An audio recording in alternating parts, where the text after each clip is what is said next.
You're watching WRKM Channel 22, number one in the region.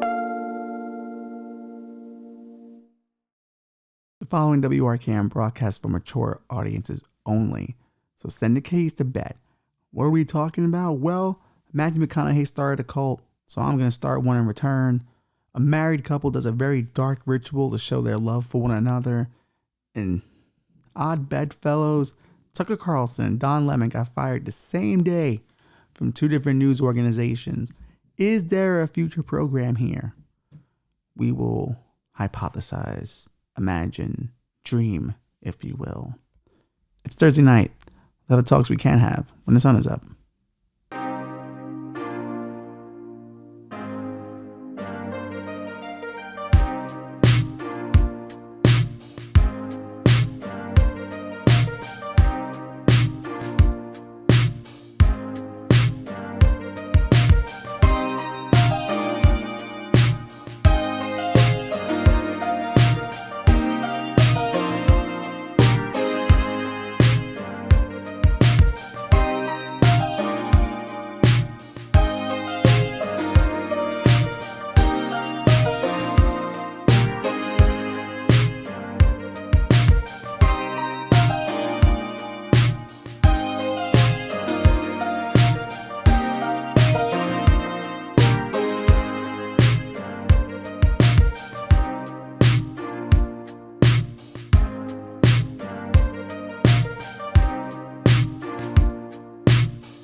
Yeah, that sounds about right. Good evening. I'm Ron Freeman, and this will end in darkness. Everyone's getting in to the motivational game these days. Everyone is trying to be positive, send good vibes out. Everyone's just, doing their thing, and they want you. Jeez, doing it again. Everyone's doing their thing, and they want you to do your thing. And there was no one who's more of an example of that than one Matthew McConaughey. Now, we've talked about his book, Green Lights, on here before. Very great book, I think. Has some cool, advice tips from one of the sexiest men in the world. Or at one time was the sexiest man alive. A lot of advice that only works if you are the sexiest man alive. But I did find the book, rewarding. Did find some things that worked for me, as Scientology would say. But this past Monday, he took it up a notch. Matthew McConaughey did what he called a first of its kind event. Him and three other people who, actually four. Him and four other people who are motivational speakers put on a 6-hour event where they were going to teach you the art of living.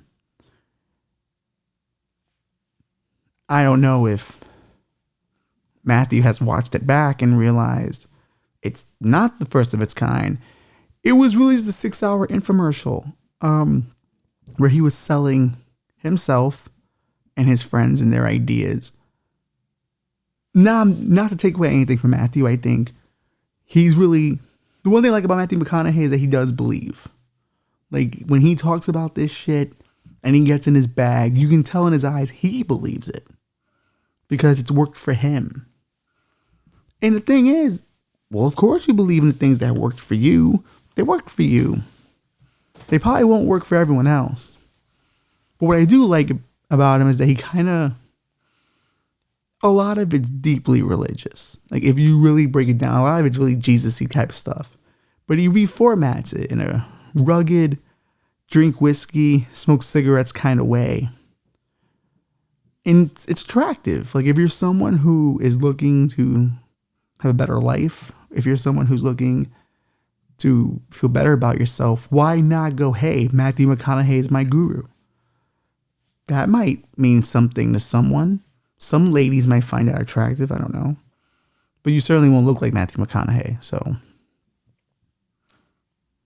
that's where it begins and ends, really. You're listening to McConaughey, but you're not McConaughey. But he had like Tony Robbins on there.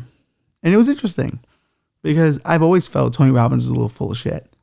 I feel a lot of these guys are a little full of shit. Like they're all selling religion without religion. Like they're all talking about higher selves and inner purpose, but it's really just religion without the Jesus-y talk, which is what Scientology likes to think of itself as.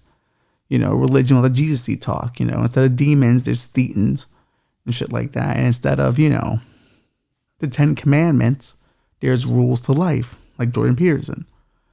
Everyone's selling their religion. I get it. You know, I think we're predisposed to want those things. I think we lie to ourselves when we say we want to push away from institutions and religion, and we don't want to be told what to think and what to feel, but deep down we do, because we borrow those same ideas from other people who were saying those things first. It kind of reminds like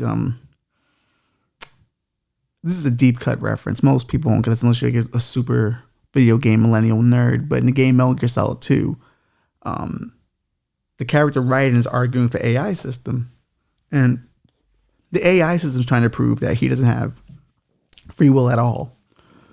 And he tells, Raiden tells the AI, he's like, well, I'm going to choose for myself what my life means.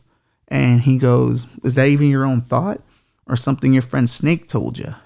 And it kind of like demoralizes Raiden because in the end, we are all reacting to other people's ideas. Everything is inspired by someone else. So the first thought was the only real original thought. Everything else is just sampling.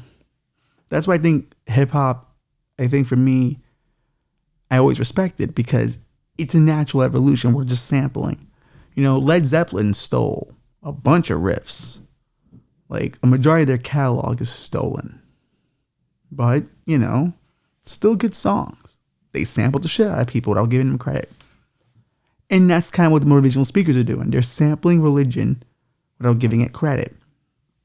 And then because they know religion is a hot button topic and you can lose people, they use words like higher selves and inner purpose and, you know, are you heading in the direction you want to be heading in? Shit like that. And it does work for people because people, you know, at the very base, people want to be leveled with. And they want a little bit of hope, which to me, I don't agree with. I think you should sell to them straight what the situation is. Don't lie to them. Don't give them rules that won't apply for them or really help them in the end. But many of these guys do.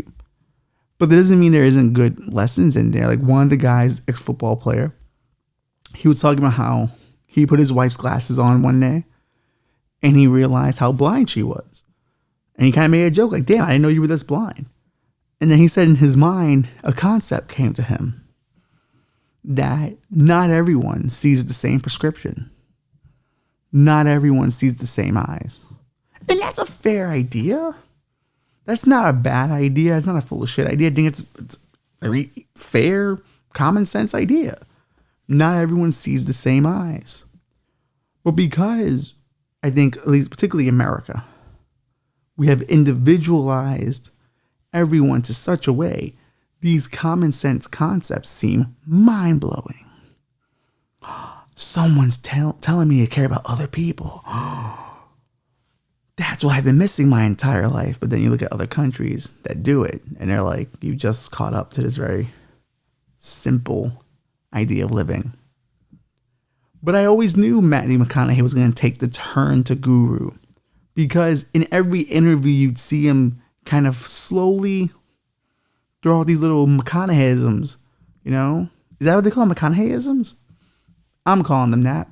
Let's just call it the gospel according to Matthew. And he'll throw out these little gospel readings here and there. I found out from a friend of mine, he's been doing the corporate circuit for years.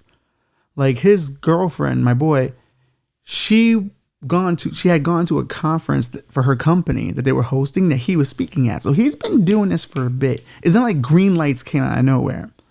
He's been kind of doing the motivational thing on the low. And now he's giving it to the yokels, as my friend put it. Which, you know, as a yokel, but yokel nonetheless. But the entire thing felt like a religious infomercial where all these other gurus were so amazed by how McConaughey took these extremely deep concepts and broke them down to everyday speak. And they just kept like, saying, oh, McConaughey, like, oh, it's going to be more McConaughey. Don't worry about McConaughey. He's not going anywhere. And, just Matthew, when he asked me to be part of this, I knew we were going to be part of something special. And like, I do like to watch a cult leader on the come up, because it's unfortunate because you always catch cult leaders at the end. But I do like to try to catch a cult leader on the come up. And Matthew McConaughey, who I hope goes full cult, and we are going to have a Waco situation in Beverly Hills. And I'm with it. I think it's time that one of these actors did something more. Okay? I don't care about the movies anymore or the TV shows. I want to see them go full cult, and McConaughey is going to do it. They advertised this program he's got called The Road Trip, where there's landmarks, and he's going to work with you, I guess. It's $300 per person. $300, right? And they were telling that story too. Like, this guy Dexter was talking about how he had paid for Tony Robbins' lecture back in the day, and he was making 40 a week as a janitor, which was interesting how money worked then. But he was making 40 a week as a janitor, and Tony Robbins' program cost $35.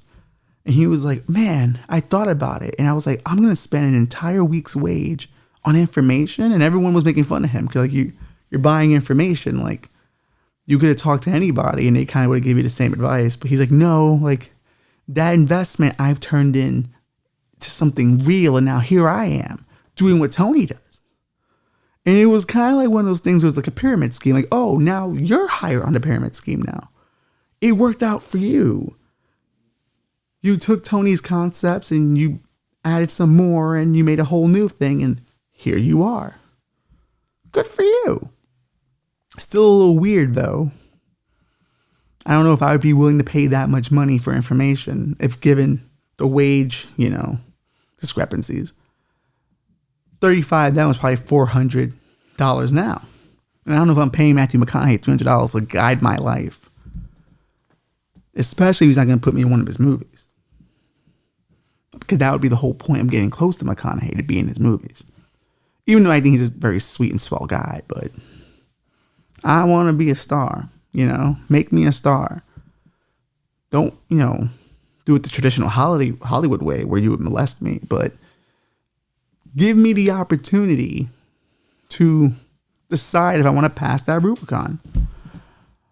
But then, like, McConaughey goes on this weird thing at the end about the word selfish, and he tries to redefine the word. He's like, selfishness isn't just, about doing your own thing for you. He's like, that's actually good. You should want to do things for you. He's like, where I disagree with selfish is that it doesn't benefit other people. Now, this is a real rich person kind of thing, where the idea is that my selfishness creates more wealth that then creates more jobs and more opportunities. But he's doing it in a spiritual way. So where it's like, if you're selfish and you're working on yourself all the time, then you're technically a better you for other people. But the problem with that is, if you're always inside, you're never outside. So you can never really get, you can never really understand what's going on outside. So the stuff you did inside would apply. You see what I mean? Like, for him, he was misusing the word selfish when he just could use the word self-important. Or not self-important, self-improvement. But he was just trying to like do something like, what's that word? Provocative, by saying everyone should be selfish. And listen, you have to be provocative now. All due respect to Matthew, you have to be provocative. And he's trying something.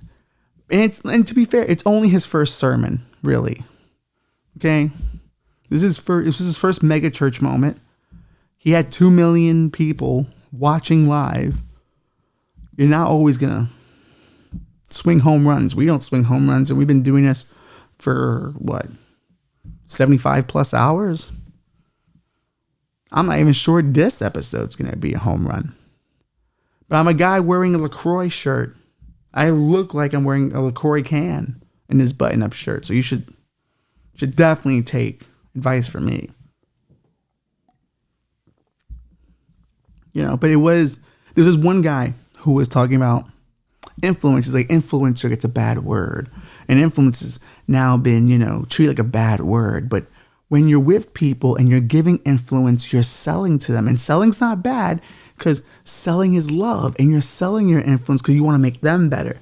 He kind of caught himself midway during this diatribe because then he started to go, and I know I kind of sound like a sales pitch and I'm trying to sell you something, but I'm actually just telling you the truth about what it is to do for others. When we're selling, we're doing for others. And as someone who used to be a salesman, that's horse shit. It's not. It's actually a grueling process. It's a miserable process because people don't know what the fuck they want. And you have to then literally be a sounding board to a degenerate who is just looking to get something out of you at the cheapest price imaginable, not thinking that you might have bills you have to pay. So they should pay full price, but I now have to discount 60%. So the company could think I did something right, which is weird because if I discount 60%, then we're not making profit. But then somehow not making profit is a good thing. Do you see what I'm talking about here? Selling is horse shit. It's always been horse shit. The customer is dumb. The customer is not always right. They've been dumb since the beginning. There were never a smart time for consumers. They're morons. God bless them. There are morons. They make this country great. But at some point, there was a sales pitch in the middle of this McConaughey thing for 6 hours. And I watched all 6 hours. Because I like to see a new cult begin. Will I join McConaughey's cult? Maybe. There are a bunch of pretty people in it. And I think I'm reasonably good looking for the size I am. I think I could be part of McConaughey cult. I don't have a six pack, but I can try. I probably won't though, because my positive thinking tells me I'm fine just the way I am. And I just need to find my goal. I need to be broke and focus only on my hustle that makes me no money, because then eventually it'll make me money at an unknown time. So I could be a hobo still doing the hustle, not making money. That's how it works. You have to risk it all, apparently.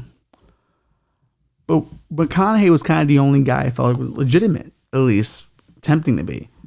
He was talking about how it's all about where you want to get to and how do you get there.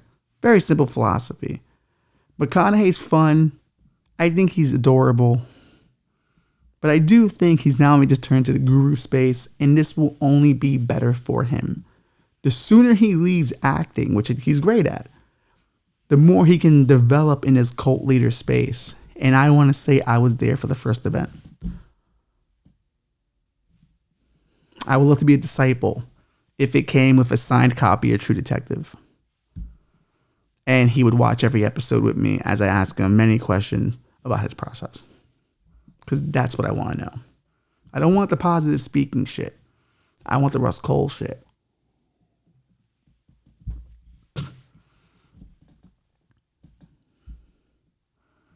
Are you going to join the cult, Bobby? Awesome. Bobby just nodded his head yes immediately. Bobby's a huge McConaughey fan. You never abandoned him, even during the rom-coms? I abandoned him during the rom-coms. I don't stick around. I leave when the getting's good. Matthew McConaughey's not the only guy with a art to live in. I too have an art to life, a philosophy, if you will. Why should he have all the fun? How about we jump in, Bob? How about we get in on this, make some money for ourselves? What if I could change your life in one sentence? I could heal all the relationships in your life with your family, your friends, your spouse, all of it. I could fix everything in one sentence. And it's a simple sentence. One you'd have to be a moron not to understand.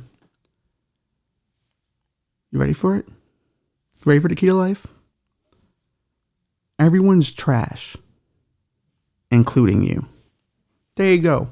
Don't you feel that? Don't you feel a lift of the burden of expectation now? Isn't that melting away from you? Don't you feel better knowing the truth that you're trash and everyone's trash? Because that's the only way we're going to get past anything. if we come to a level of acceptance.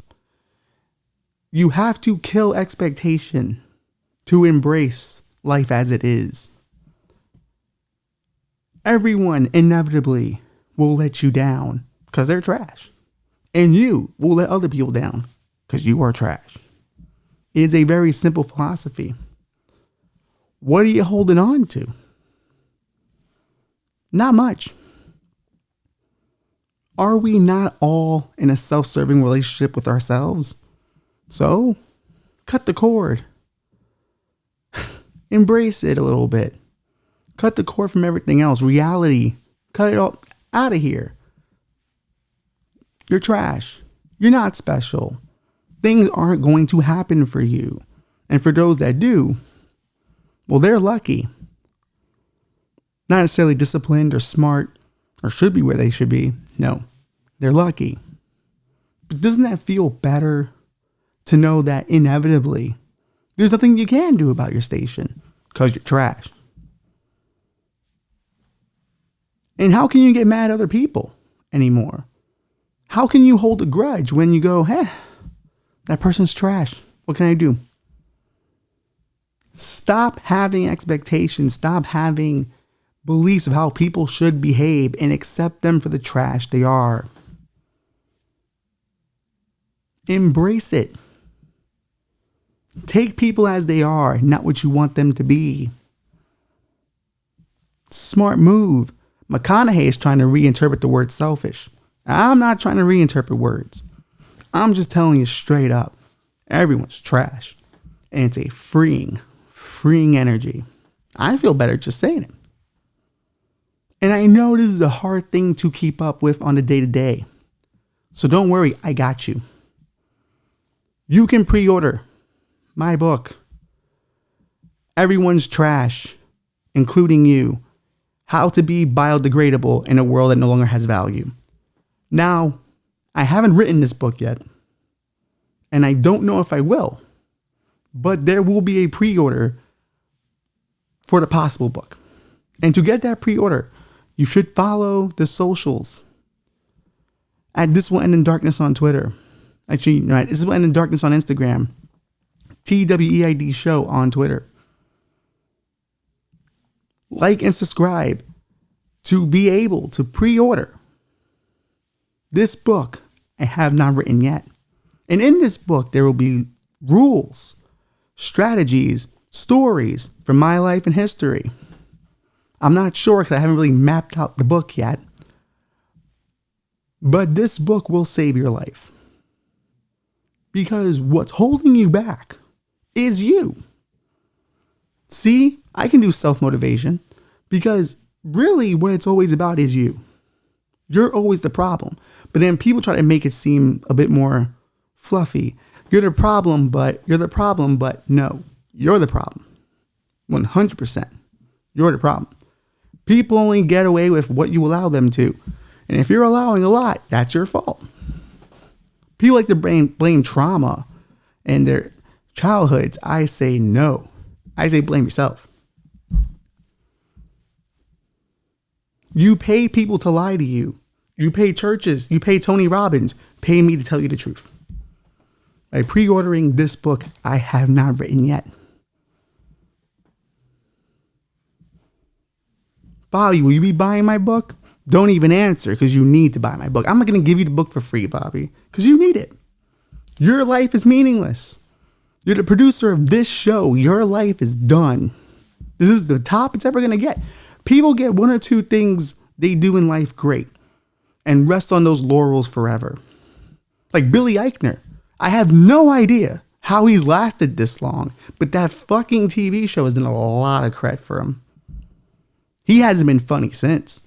No one saw Bros, and I was advocating for Bros, but I didn't see Bros because I knew it wouldn't be funny. Because Billy Eichner is not funny, but hey, he was funny once. And look at him, resting on his laurels. Now, granted, in this new philosophy I'm pitching, because he's trash, I should also acknowledge I too am trash, and that's where we meet. We are two trash people. He'll end up in a better dump than I am, but inevitably, we will be trash. In the Catholic Church on Ash Wednesday, they tell you, we are dust, and dust we shall return. I have a different one. We are trash, and we will go to the dump where we belong. Freeing. I feel better. If you're someone who needs this book, pre-order it now, because I can save your life. Are you a heroin addict at a bus stop that has a USB charger, wondering where did it go wrong? I can save your life. Were you working on Epstein's Island? I can save your life. Are you a presidential candidate who has no idea what day it is every day? I can save your life. Are you another presidential candidate who is facing jail time for daring to bang a porn star? I can save your life. Are you a young whippersnapper congresswoman who went to Washington, D.C., thinking she was going to disrupt the system and then became part of the system that she was going to disrupt, and now is kind of a lackey for that system? I can save your life. Now, this idea I have is more of just a letting go kind of thing. Accepting that inevitably you are trash and you will become a disappointment not only to yourself, but to others. And that should be a way we all operate, because there's empathy there. How can I not relate to someone who's also trash if I am trash? Let it go. Let it go. Let it go. Your life is in shambles. Let it go. Let it go. No one's gonna save us, 'cause your government's a cult and your economy is fake. But don't worry about it, 'cause we're all gonna be dead anyway. Like, do you see what I'm giving you?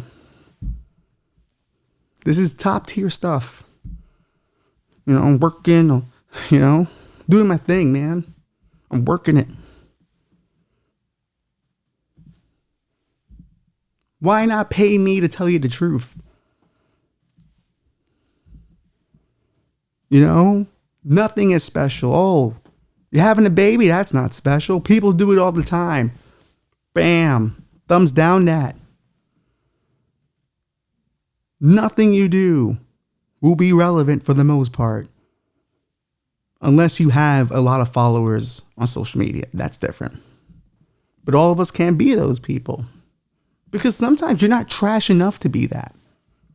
That's what I've come to realize. I don't think people are famous or successful because they're good people. They're trash enough to con the system. The con man is the only man living in truth around here. And I am choosing to be a con man, because we see the angles. We see that every person has a built-in desire to have a personal religion, whether it's with God or themselves. So here I am giving you a new way to look at life. You're trash. Now, does that mean you can't be recyclable? Maybe. Maybe you can be recyclable and be used for a bigger purpose, but you won't know if you're that unless you pre-order my book that I have not written yet. That's the key. You gotta get the book, and I would have to write the book. But I'm only gonna write the book if there's a lot of interest, because writing a book is a lot of work. And I don't know if I have the time. I kind of do. But I am binging Snowfall currently, so that could get in the way of valuable book writing time. What do you think, Bobby? Are you in on this with me? You're not going to let me go by myself on this, right? Great. I have a partner. You can be the deacon of my new religion, the temple of trash. That is all we are.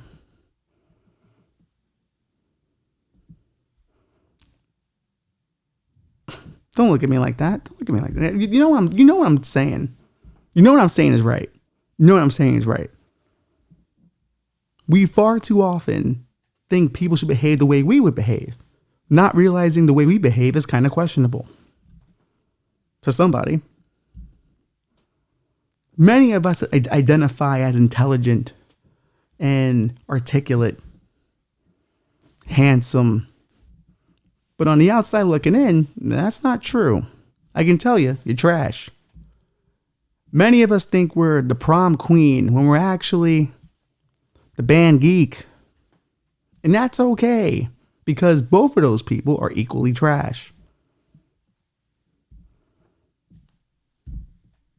If everyone's trash, we got one big garbage dump together. And you know what's in the garbage dump? Sometimes some valuables. Depending on what kind of hobo you are. If you're an ingenuitive hobo, you can MacGyver something together. Are you a woman who is a sister wife for 20 years and you're finally out and you need something to believe in? I can save your life. I can do it.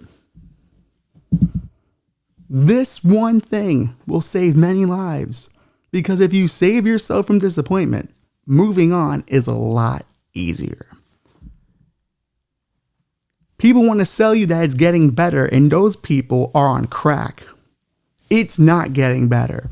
It's getting worse all the time. So why not embrace a philosophy that is right there with you? And this is not nihilism, by the way. This is not nihilism. This is optimistic nihilism. Okay?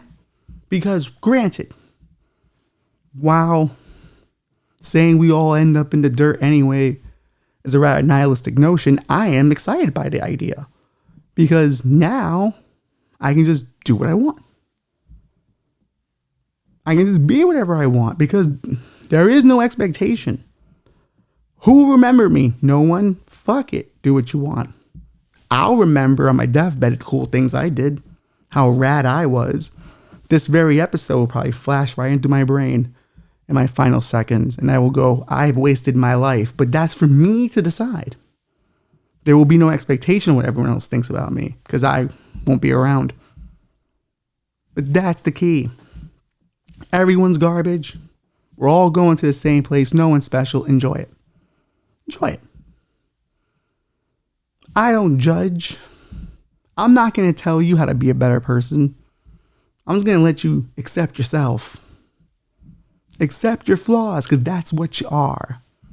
All the good stuff you do, I guess that's something to talk about to your therapist. But all the shitty stuff, do with me. I am a worthy guru, and I will lead you to the promised land of acceptance. If you pre-order my book that I have not written yet, Everyone is Trash, including you, How to Be Biodegradable in a World That No Longer Has Value. That is the pitch I'm making. If Matthew McConaughey could have a 6-hour stream about positive fucking thinking, I've literally only done about 12 minutes of just telling you the truth. And if you don't feel better after this, then I don't fucking tell you. Living in the dream world, man.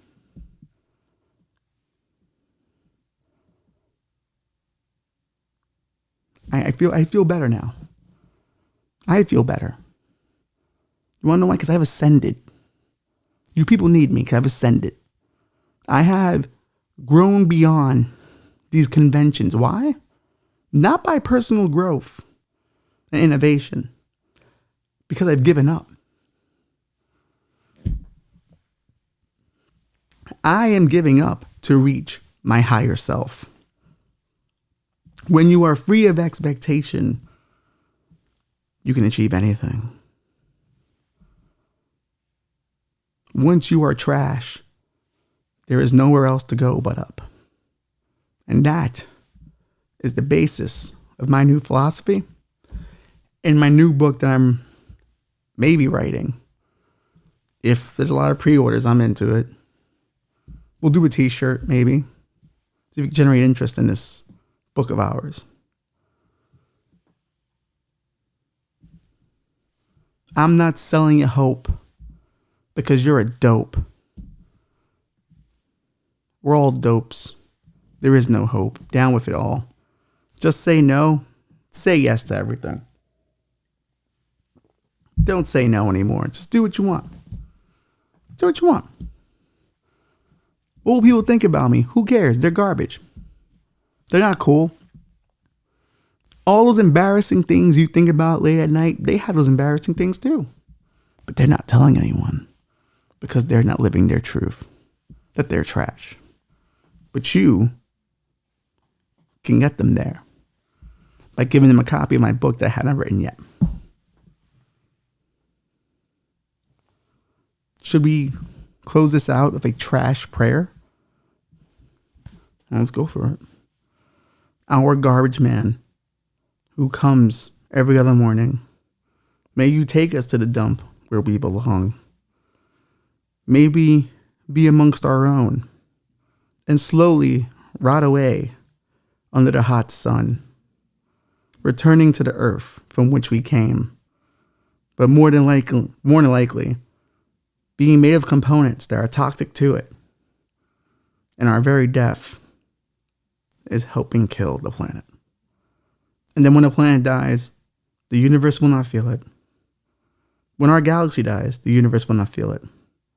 When the universe dies, we will not feel it. Because we are trash, and we will have long been destroyed by then. Amen. Pre-order the book. There'll be some good stuff in there, I think. We should really get working on it. I think it could be a New York Times bestseller. Some will think we're writing this book ironically. Believe me, when we go on the book tour, I will let them know. This is not irony I'm writing. It's straight facts. Coming straight from the heart, yo. I'm working on killing my expectations, 'cause I always get my feelings hurt. And I'm gonna kill my expectations, 'cause we're all fucked anyway. Like, see, you turn it into hymns and songs and it feels better. I feel better from singing that. Sing along at home. Make up your own trash songs. Make up songs about how terrible your life is. And once you see that you've put it to a snappy rhythm, you'll go, hey, that's how marketing works. That's how products work. Repackaging the trauma and the destructiveness of one's human existence into something snappy. Now you're into money. But you're only going to get there unless you dig into the soul that you have. The soul of trash. With that being said, we will be back with more darkness after this. Oh yeah, it's the weekend. Don't got much money, but don't mean you can't have fun. Don't mean you can't open up a nice cold brokey. Brokey, cheap beer, cheap people. Brought to you by the Northern Bones Brew.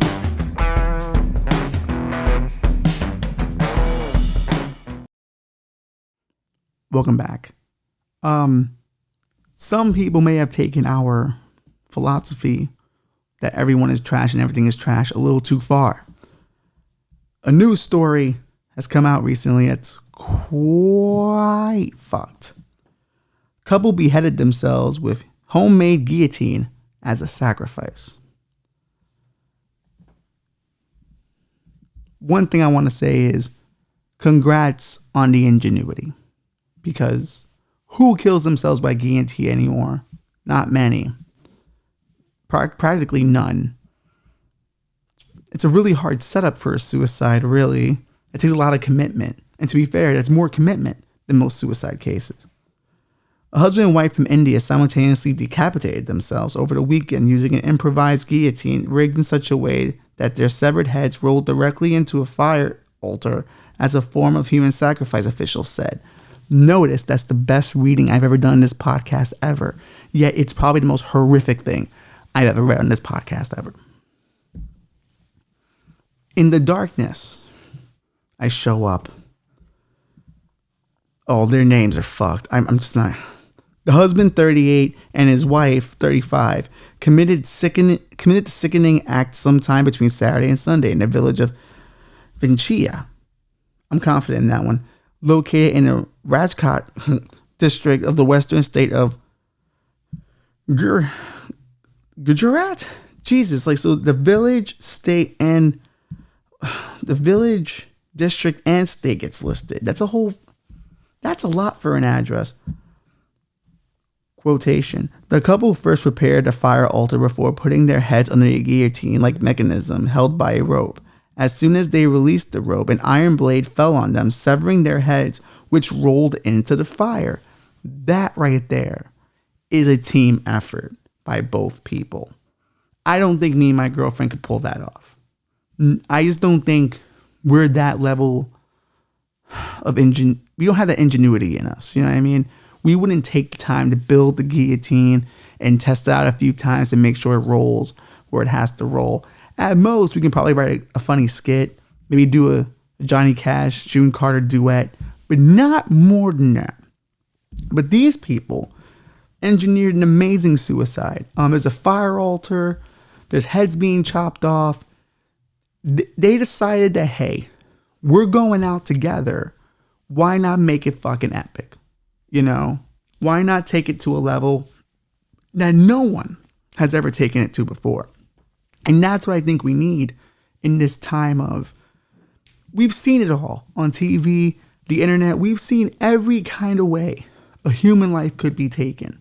But this is taking it up a notch. This is thinking about the content game later. This is going to be a Netflix documentary, I hope, one day. This couple knew how to make content. The couple's two children, 12 and 13, well, found their headless torsos when they returned home from visiting their uncle in a nearby village, where they had been sent by their parents the day before. Well, that's not good. Certainly those children are scarred from seeing their parents' decapitated bodies. It's a bit much. I probably would have gave someone a heads up to clean it up before the kids came home. You know, I just would let somebody know, hey, we're going to do it now. You should come and clean up the bodies. According to authorities, they found a suicide note written in, they have their own language, Gujarati? Gujarati? Gujarati. Or Juhadi? Because the J is an H, maybe? I don't know. I've never been there. Stating that the couple had taken their own lives willingly and that no one was to blame for their deaths. Of course, there's no one to blame. How do you blame the economy? It's not one person. How do you blame inflation? It's not a person you can punch. You know? Of course, there's no one to blame. Society's to blame. Society's not one person. It's a mixture of people. So look at them. Even in their suicide note, they're being dope about it. Like, hey, there's no one to blame here. It's not your fault. It's not anyone's fault. It's just the way things are. Like, we're done. You know, we had a run. This is what it is. We both decided it's better to bounce and stick around here. Shit ain't getting any better. Peace out. I respect that. They were really thoughtful in not blaming anyone. If it was my suicide note, I'm blaming everybody. Oh, it's a long list of grievances. It would be like 16 pages of just grievances if it was me. They're trying to determine if the twin beheadings were part of a black magic ritual. Well, now we really know what's going on. They're hoping this black magic ritual actually pays off, that their family makes some kind of money, that something, you know, is done for them. Because right here it says the couple have been worshiping the god Shiva in one of their improvised temples. So, and Shiva's the destroyer god. So they were thinking, hey, you know, we're fucked. No, nothing else to do. Let's Shiva take the wheel. And boy, did she.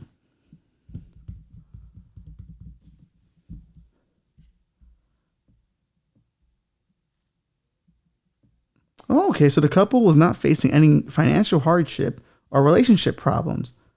The case was investigated as an accidental death, and the victim's bodies were sent to the coroners to undergo autopsies. So no money problems, no marital issues that no one knows about.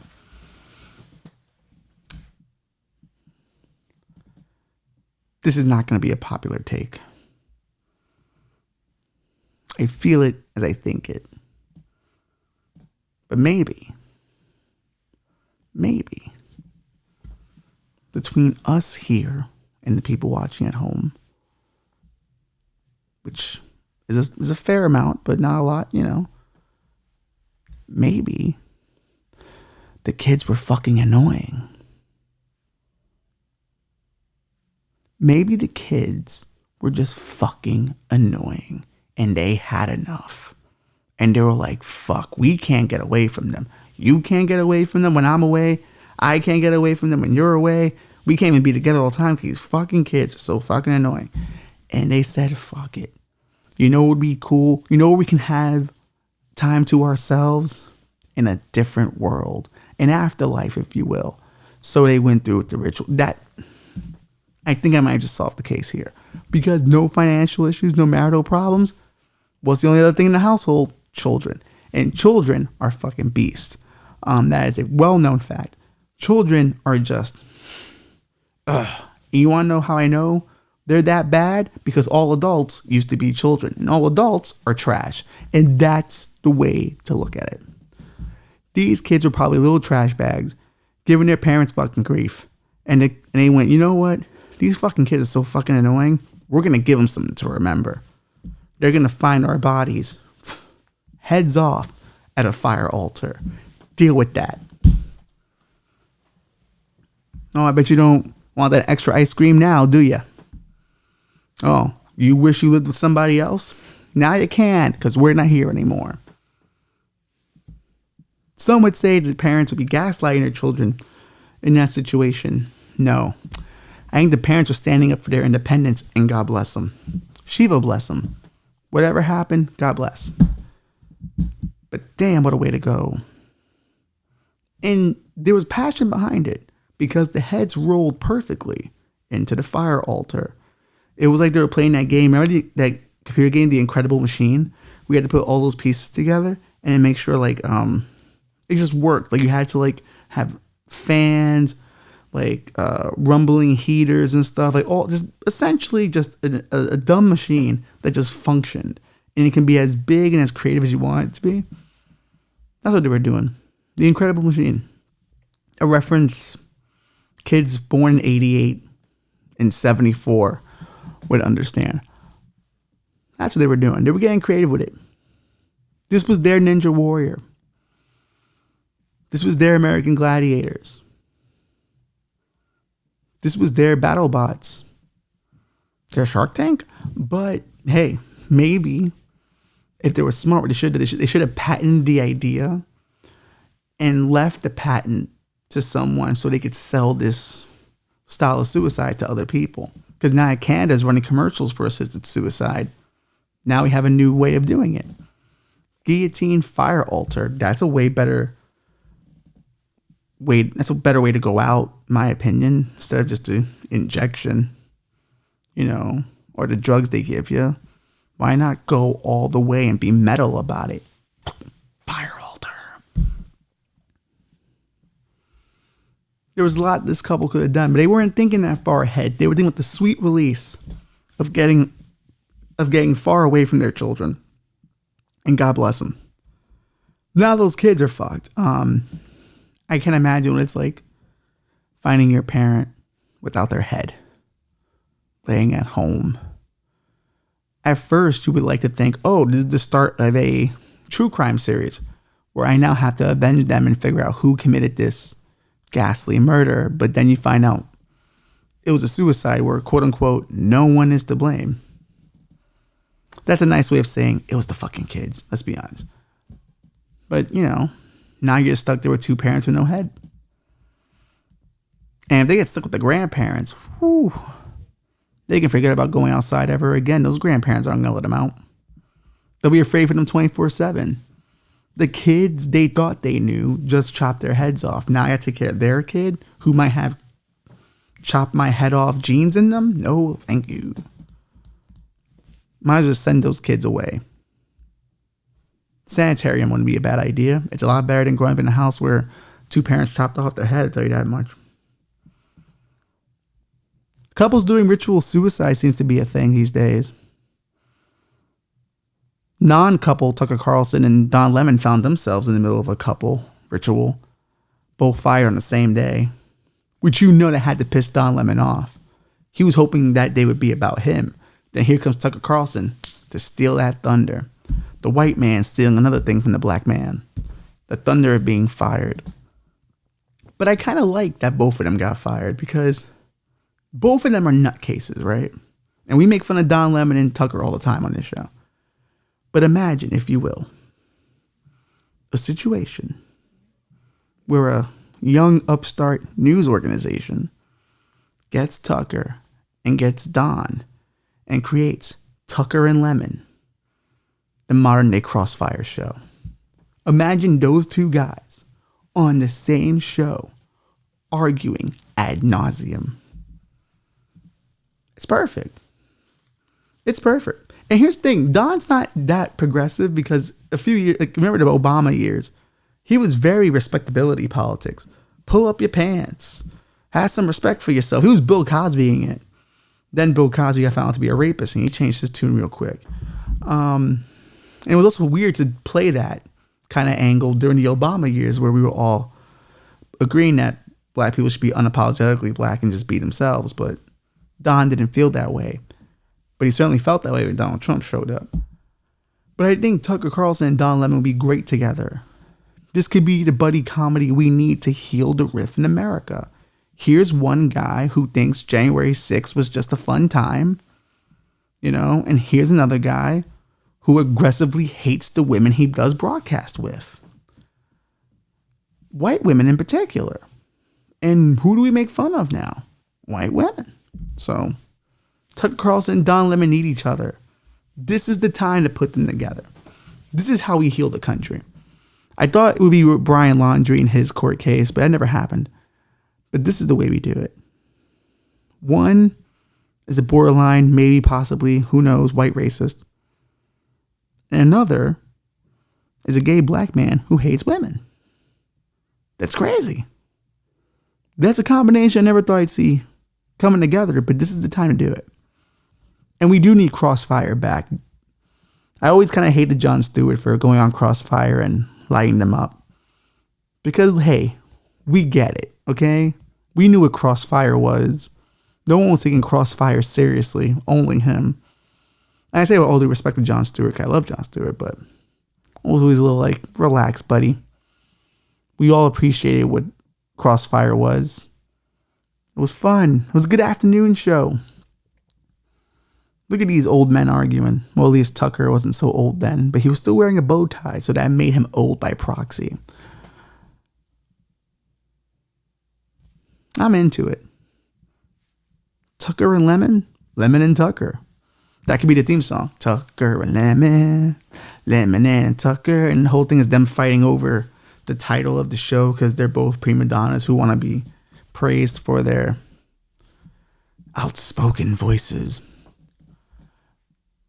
People try to make it seem like Don Lemon was fired for that back and forth with the Republican congressman or Republican candidate for president. And granted, that probably helped, but that was a cherry on a real big sundae that had been building. Rupert Murdoch had gotten tired of Tucker and thought Tucker, because of the Dominion lawsuit where he was claiming the election was rigged. So they said, well, fuck him. He's costing us money. Get him out of here. Though Tucker was the most watched man in news. So ballsy move there. But Rupert Murdoch's dying, so he doesn't care. His sons care. They're in a succession-like situation. Did you hear that Rupert Murdoch's ex-wife had a clause in her contract for their divorce that she couldn't talk to the succession writers and give them ideas? That's a man who's in the know. I hope to have an NDA for my future divorce if I have one. I don't think I'm gonna. I think this lady likes me a lot. I think I'll be fine. But I think everyone should be signing NDAs. Bobby, you should have an NDA for this show. Because the abuse I throw at you should have an NDA protection on it.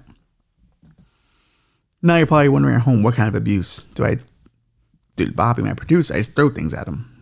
Just typical host of a show behavior. That's why, I kind of want Don Lemon to come back.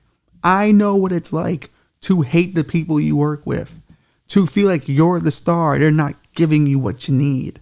So you have to torture your staff to get the best out of them. if they hate you, that they have a bigger passion for wanting to prove you wrong. I understand Don Lemon. Now, I never heard anything negative about Tucker Carlson's crew. His crew seems to like him a lot. So everyone in Fox seemed to like Tucker a lot. Everyone at CNN seemed to hate Don. So it was an odd day for firings. A tale of two firings, if you will. Another book I will be writing. But I hope someone puts them together. It's going to be a good show. We should do it. We should contact both and see if we can get both of them on this show. They'll say no, but the attempt should be made to get them on this When in Darkness and see if WRKM will have the balls to put these two together. I'll produce it. I'll be the guy. I'll moderate it. Just anything I can do to get these two men in the room talking to each other about anything. I'd pay good money for that. Do you know they both had the same lawyer for their contract disputes? That's how I know those two are going to have a nice, long friendship. Interesting bedfellows, eh? But maybe they too can come together in a ritual sacrifice, chopping both their heads off and their heads rolling onto a news desk. And it just stares at the camera longingly. This is what they're sacrificing for their freedom of speech in this country. I can get with that. That actually wouldn't be a bad broadcast. Definitely people would, be shocked and appalled by watching a beheading live. But if you grew up post 9/11 on the internet, you saw a lot of beheadings. There was always some video clip going viral. You seen it. Faces of Death, come on. People pretend they didn't see it, but they saw it. Maybe that's the next step for Tucker and Lemon. A ritual sacrifice for their freedom of speech. I support it. I want to be there. I want to broadcast it. I want to commentate on it. I'm a man of ideas this episode. I'll tell you one idea I have. I know exactly how this one's going to end.